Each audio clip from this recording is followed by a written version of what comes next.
क्या आपने अपनी खून की जांच कराई है और जब ब्लड रिपोर्ट आया तो उसमें केराटिनिन लेवल बढ़ी दिख रही है और जीएफआर लेवल कम हो जाती है, तो हमें सब कुछ नॉर्मल ही लगता है। हो सकता है कि थोड़ी बहुत कमजोरी लग रही हो या फिर थोड़ा सा पैर में या हाथ पैर में या आंखों के नीचे सुबह उठने पे सूजन दिख रहा हो।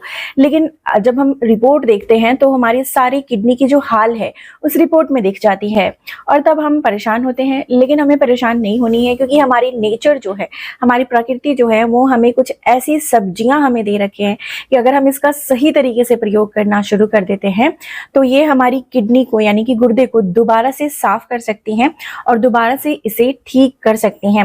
और इसके लिए आपको कोई भी पैसे खर्च करने की आवश्यकता नहीं पड़ेगी और साथ ही आपको कोई भी महंगे महंगे मेडिसिन यानी दवाइयां या कोई भी मेडिकेशन करने की या एक्सट्रीम डाइट करने की भी आवश्यकता नहीं पड़ेगी। ये जानकारी रिसर्च बेस्ड है और साइंटिफिक तरीके से मैं आज आपको एक्सप्लेन करने वाली हूँ, बताने वाली हूँ, तो वीडियो को पूरा देखिएगा पूरी जानकारी के लिए। हेलो एवरीवन, मेरा नाम प्रीति देव है। मैं एक सर्टिफाइड न्यूट्रिशनिस्ट फूड टेक्नोलॉजिस्ट, आप सभी की हेल्थ ट्रेनर हूँ। ये हमारे शरीर में 24 आवर्स यानी कि 24 घंटे काम करती रहती हैं, खून की सफाई करती रहती हैं, शरीर की गंदगी को शरीर से बाहर निकालने का काम करती हैं। यह सही ढंग से काम नहीं करती हैं तो पूरे शरीर में टॉक्सिन्स यानी कि गंदगी फैल जाती है और उसके कुछ शुरुआती लक्षण दिखने शुरू हो जाते हैं, जैसे कि थकावट रहने लग जाना, जो पेशाब है उसमें झाग दिखने लगना और शरीर हल्का पीला पड़ने लगना, बहुत कमजोरी होने लगना, कमर के निचले हिस्से में दर्द रहने लग जाना और आंखों के नीचे या टांगों में सूजन रहने लग जाना। ये सारी जो तकलीफें हैं, शुरुआती लक्षणें हमें दिखने लगती हैं। तो हमें क्या करना चाहिए? सबसे पहले तो हमें जानना चाहिए कि किडनी को हमें सीरियस लेना चाहिए, इसकी डिटॉक्सिफिकेशन करनी चाहिए, इसकी सफाई बहुत आवश्यक होती है, क्योंकि 70 to 80% केसेस में किडनी जब खराब हो जाती हैं तो इसका पता हमें तब चलता है जब हम हॉस्पिटल के बेड तक पहुंच जाते हैं। तो इसीलिए हमें इसकी सफाई करना बहुत आवश्यक होता है, जिनमें से आज मैं आपको कुछ ऐसे 5 सब्जियों के बारे में बता रही हूँ जो घर में आप प्रयोग करते हैं। सिर्फ इसका सही तरीका जान लीजिए, कैसे इसे प्रयोग करना है, तो घर में ही आप अपनी किडनी का ध्यान रख पाएंगे और इसकी वक्त वक्त पर सफाई भी कर पाएंगे। तो चलिए जानते हैं कि केराटिनिन लेवल क्या होता है। केराटिनिन बढ़ा हुआ है, इसका मतलब होता है कि हमारी जो मांसपेशियों को एनर्जी के लिए जो टूटते हैं वेस्ट प्रोडक्ट, जो गंदगी, उसको केराटिनिन बोलते हैं। यानी कि हमारे शरीर की जो गंदगी होती है उसे केराटिनिन बोलते हैं। तो ये गंदगी जब ज्यादा बढ़ जाती है तो इसीलिए केराटिनिन लेवल ज्यादा दिखता है और ये हमारे शरीर के लिए अच्छा नहीं होता है। कई बार यह हमारी त्वचा पे खुजली भी पैदा करता है। तो अगर आपको बार बार रैशेज हो रही हैं तो अपनी एक बार खून की जांच करा लेनी चाहिए।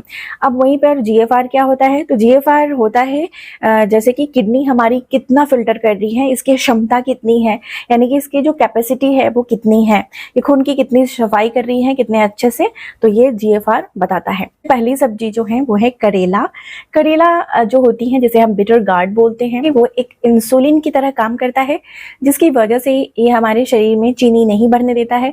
जब भी खून में चीनी बढ़ जाती है तो उसके कारण किडनी को ज्यादा काम करना पड़ता है और ये किडनी के ऊपर वाले हिस्से को डैमेज कर देता है। इसकी जो वेन्स होती हैं यानी कि नलियां होती हैं जिसमें खून पास होता है और अच्छे से सफाई वहां पर होती है, उसको यह ब्लॉक कर देता है। तो इसीलिए बिटर गार्ड बहुत फायदेमंद होता है। बिटर गार्ड के ऊपर रिसर्च की गई थी और ये पाया गया था कि यह इंसुलिन रेसिस्टेंस को दूर करता है, जिससे यह हमारी किडनी स्वास्थ्य के लिए बहुत फायदेमंद होता है और किडनी की सफाई में भी यह बहुत हेल्प करता है अगर आप इसे सही तरीके से प्रयोग करते हैं। हाई ब्लड प्रेशर में भी यह बहुत हेल्प करता है। जिनको भी हाई ब्लड प्रेशर रहती है उनको करेले का प्रयोग जरूर से करनी चाहिए, या फिर जिनको डायबिटीज यानी चीनी की समस्या है उनके लिए भी यह बहुत हेल्पफुल होता है। और शरीर को यह ठंडक देता है, यानी कि जिनको भी एसिडिटी गैस बनती है, बहुत ज्यादा पेट में जलन होती है, सीने में जलन होती है, तो आपके शरीर को यह ठंडा करता है। तो इसीलिए आपको इसे जरूर से प्रयोग करना चाहिए। इसके प्रयोग करने का सही तरीका क्या है? तो आप 2 करेला ले सकते हैं, इसके बीज को निकाल लीजिए और इसके बाद आप इसे धोकर, इसे काटकर और इसे मिक्सर ग्राइंडर में डालकर 1 गिलास पानी डालकर इसे आप जूस बनाकर भी ले सकते हैं। लेकिन कई लोग करेले की जूस नहीं ले पाते हैं इसके कड़वे स्वाद होने की वजह से, तो आप इसे पकाकर भी खा सकते हैं, जिससे इसकी कड़वाहट दूर हो जाती है। आपको एक बर्तन लेना है, इसमें आपको 1 गिलास पानी डालना है और कटे हुए 2 करेले को डाल देना है और इसमें 2 चुटकी यानी कि 2 पिंच के बराबर ब्लैक पेपर पाउडर डालना है, यानी काली मिर्च का पाउडर, और थोड़ा सा नमक डालना है 1 चुटकी, और इसे अच्छे से उबालना है। उसके बाद इसे अच्छे से पकाकर इसको सूप बनाकर भी आप ले सकते हैं। इस तरीके से इसकी कड़वाहट दूर हो जाती है और स्वाद में भी अच्छी लगती है। तो क्या इसे हमें रोज लेने की आवश्यकता है? तो नहीं, सप्ताह में कम से कम 2 से 3 दिन ही इसका प्रयोग करें, आपके लिए काफी होता है। फिर में आती है कॉलीफ्लावर, जिसे इसे हम फूल गोभी बोलते हैं। इसमें कैलोरीज बहुत कम होती हैं और हाई फाइबर होता है, यानी अच्छी मात्रा में इसमें फाइबर होता है। इससे ये बहुत हल्का होता है, सो बहुत आसानी से ये पच जाता है, यानी कि डाइजेस्ट हो जाता है। और साथ ही इसमें फोलेट की मात्रा भी अच्छी होती है, जो हमारी किडनी को डिटॉक्स करने के लिए बहुत हेल्पफुल होती है। गोभी में सल्फोराफेन होता है, जो एक पावरफुल एंटीऑक्सीडेंट होता है, जो किडनी को बहुत अच्छे से साफ करने में मदद करता है। इसीलिए इसका प्रयोग हमें जरूर से करनी चाहिए अगर आप अपनी किडनी को स्वस्थ रखना चाहते हैं।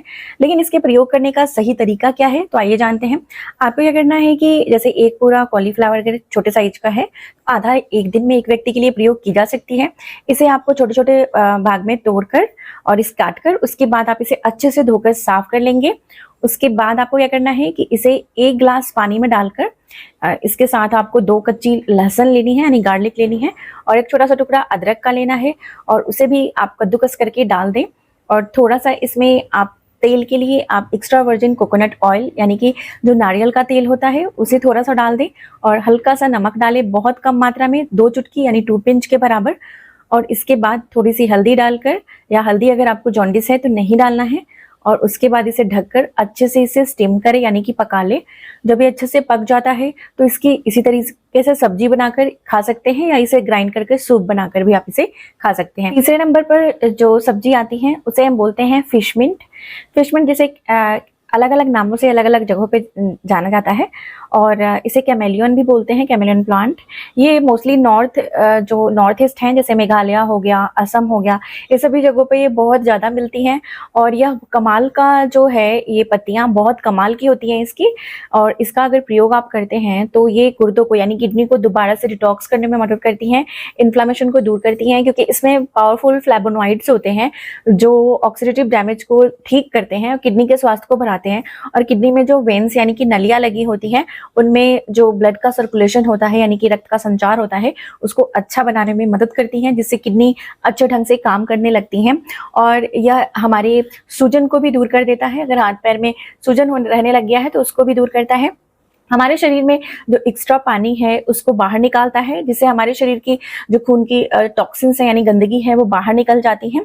और इसीलिए इसे डायूरेटिक बोलते हैं। डायूरेटिक का मतलब होता है जिन लोगों को रुक रुक कर पेशाब आती है या बार बार पेशाब जाना पड़ता है, तो ये प्रॉब्लम को भी ठीक करने के लिए बहुत फायदेमंद होता है। अगर इस पत्ती का सही तरीके से हम प्रयोग करते हैं तो ये किडनी के डिटॉक्सिफिकेशन के लिए काफ़ी फायदेमंद होता है। और इसके ऊपर कई सारी रिसर्च की गई हैं, और इसमें भी यह बहुत हेल्पफुल पाया गया है। नेशनल इंस्टीट्यूट ऑफ मेडिसिन है, वहाँ पे भी इस पे रिसर्च की गई थी, और यह पाया गया कि ये सच में इसकी बहुत ज़्यादा फायदे हैं फ्लेवोनॉइड्स होने की वजह से। तो इसे हमें कैसे सही तरीके से प्रयोग करना चाहिए, तो आपको क्या करना है कि इसकी 2 पत्तियों को ले लेना है और इसे अच्छे से धोकर साफ कर लें। इसके साथ आपको 3-4 पुदीने की पत्ती ले लेनी है अगर है घर में, और या फिर तुलसी की पत्ती है, इन दोनों में से कोई एक पत्ती ले लेनी है। तुलसी की भी 3-4 पत्तियां ले लें। अगर ये तीनों पत्ती हैं तो तीनों पत्ती को साथ में मिला लें, और इसे हल्का सा आपको कूट लेना है, कद्दूकस कर देना है। और इसके बाद आपको 1 गिलास पानी में डालकर इसे 3 से 4 मिनट के लिए उबालकर इसकी चाय बना लेनी, यानी कि काढ़ा बना लेना है पानी में ही। कोई भी मिठास नहीं मिलानी है, इसे छान लेना है, और इसे आपको दिन में 1 से 2 बार ले लेना है। इससे आपको बहुत फायदा मिलता है और तुरंत आपको यह किडनी को डिटॉक्स करने में मदद करता है। लीव्स 4 नंबर पे आती हैं। ये जो सब्जी होती है, सैलरी की पत्तियां होती हैं, आपने देखा होगा ये धनिया की पत्ती जैसी ही दिखती हैं। और सैलरी लीव्स ना ही सिर्फ हमारे खाने का स्वाद बढ़ाने के लिए, जायका बढ़ाने के लिए प्रयोग की जाती हैं, ये हमारी किडनी को डिटॉक्स करने के लिए, यानी कि साफ करने के लिए, इसके फिल्टरेशन को दोबारा से ठीक करने के लिए, इसके ब्लॉकेज को दूर करने के लिए बहुत अच्छी होती हैं। साथ ही साथ अगर क्रेटिनिन लेवल बढ़ गई हैं तो उसको जो है कंट्रोल करने के लिए, दोबारा से डाउन करने के लिए, और जीएफआर लेवल को बैलेंस करने के लिए ये बहुत फायदेमंद होती हैं। ये कैसे काम करती है, क्योंकि ये किडनी में जो वेन्स होते हैं, जो नलियां होती हैं, जो ब्लॉक हो जाती हैं, उनको दोबारा से खोलने में मदद करती हैं, इन्फ्लामेशन को दूर करती हैं, क्योंकि इसमें पावरफुल फाइटोकेमिकल्स होते हैं। और फाइटोकेमिकल्स जो होते हैं वो डिटॉक्सिफिकेशन में बहुत मदद करते हैं। इनके ऊपर रिसर्च भी की गई थी, और ये पाया गया कि सैलरी लीव्स ना ही सिर्फ हमारे खाने का जायका बढ़ाने के लिए, लेकिन ये हमारी किडनी हेल्थ के लिए भी बहुत फायदेमंद है अगर इसका हम सही तरीके से प्रयोग करते हैं। याद रखिए ये सेलेरी लीव्स जो होती हैं इसके सही तरीका क्या है प्रयोग करने का, इससे पहले हम जान लेते हैं कि एक डाययूरेटिक भी होती हैं। जिन लोगों को बार बार रात में खासकर उठकर पेशाब के लिए भागना पड़ता है कई बार, और उनको जो है पेशाब खुलकर नहीं आती है, बूंद बूंद में आती हैं, और या फिर ठीक से नहीं आती जिसकी वजह से बार बार पेशाब जाना पड़ता है, तो इस प्रॉब्लम में भी यह बहुत फायदेमंद होता है। इसे हमें जरूर से प्रयोग करना चाहिए। कैसे इसका प्रयोग करना है, सही तरीका क्या है, तो आपको क्या करना है कि खीरा ले लेना है।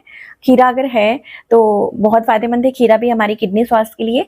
खीरा यानी कि कुकुम्बर, आधा कुकुम्बर ले लें, अगर छोटे साइज इतने साइज की है तो आधा उसे काट कर ले लें और उसको अच्छे से काट लें। और उसके साथ आप जो सेलेरी लीव्स हैं एक मुट्ठी आप ले सकते हैं, फिर इसमें जितनी आ जाती हैं उसे भी चॉप कर लें, काट लें, और इन दोनों को आपको मिक्सर ग्राइंडर में डालकर आधा ग्लास पानी डालकर और अच्छे से ब्लेंड करके इसका जूस बनाकर तैयार कर लें। और इस जूस को आपको लेना शुरू करना है, लेकिन इसे खाली पेट आपको नहीं लेना है। इसे आप जब सुबह का ब्रेकफास्ट कर लेते हैं, खाना नाश्ता कर लेते हैं, उसके बाद आपको इसे धीरे धीरे पी लेना है। ऐसा करने से ये बहुत फायदेमंद होता है ये, और ये से डायबिटीज वाले लोग भी ले सकते हैं, ब्लड प्रेशर वाले लोग भी इसे ले सकते हैं, उनके लिए भी ये बहुत सेफ है। इसे क्या रोज हमें लेना चाहिए? बिल्कुल रोज लेने की आवश्यकता नहीं है। आपको सप्ताह में 2 से 3 दिन ही इसका प्रयोग करना है, ज्यादा इसका प्रयोग आपको नहीं करनी है। अभी 5वें नंबर में जो सब्जी आती है वो भी एक पत्ती है जिसको हम धनिया की पत्ती बोलते हैं, यानी कि कोरिएंडर लीव्स।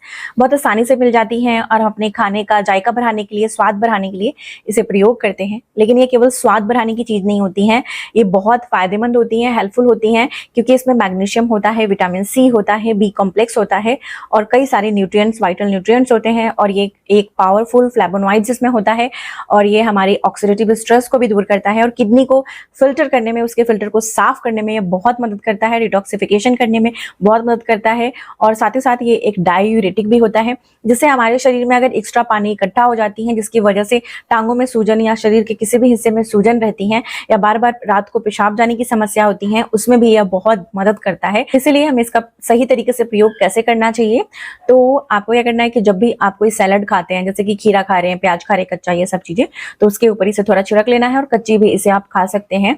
या फिर आप कोई भी सब्जी बना रहे हैं तो उसके ऊपर इसे छिड़क कर खा सकते हैं। या फिर आप जब भी कोई चाहे तो इसे जूस बनाकर ले सकते हैं, खीरे के साथ मिलाकर भी इसका जूस बनाकर आप ले सकते हैं, ये भी एक सेफ तरीका है। या आप इसकी चाय बनाकर भी, आप जिस तरीके से चाय यानी कि दूध नहीं मिलाना है, सिर्फ और सिर्फ पानी में इसे उबालकर और इसकी चाय बनाकर ले सकते हैं। धनिया का प्रयोग आप रोज ही कर सकते हैं, इसका कोई नुकसान नहीं होता है। किसी भी वक्त, कोई एक वक्त आप धनिया की पत्ती का प्रयोग कर सकते हैं, इससे आपको फायदा मिलता है। तो जो भी हमने 5 सब्जियां बताई हैं, क्या इन सभी को रोज लेना है? तो मैंने बता दिया, रोज लेने की आवश्यकता नहीं है। तो इसे सप्ताह में 3 से 4 दिन आप ले सकते हैं और धनिया की पत्ती को आप रोज ले सकते हैं। तो इस प्रकार से आप इसे कम से कम 20 से 25 दिन प्रयोग करेंगे। इसके साथ आपको मीठी चीजों का प्रयोग नहीं करना है ज्यादा, और सफेद चीनी नहीं खानी है, सफेद नमक नहीं खाना है ज्यादा, और थोड़े बहुत टहलना शुरू करना है सुबह शाम, और कम से कम 10 से 15 मिनट योगा अभ्यास करने हैं, अनुलोम विलोम जरूर से करना है, कपालभाति करना है, और देखेंगे कि आपको बहुत ज्यादा फायदा मिल रही है और किडनी दोबारा से स्वस्थ होनी शुरू हो गई है। आपकी क्रेटिनिन और GFR जो कंट्रोल में नहीं थी वो दोबारा से कंट्रोल होनी शुरू हो गई हैं। तो आज की जानकारी यहीं तक थी। आई होप आज की जानकारी आप लोग को बेहद इन्फॉर्मेटिव लगी हो, अच्छी लगी हो, तो मुझे जरूर से बताइएगा कि अभी आप कौन सी सब्जी का प्रयोग ज्यादा करते हैं और अभी कौन सी सब्जी का प्रयोग करने का सोच रहे हैं। तब तक अपना बेहद ख्याल रखिए, सबसे ज्यादा जरूरी मुस्कुराना नहीं भूलिए, मुस्कुराते रहिएगा। शुक्रिया।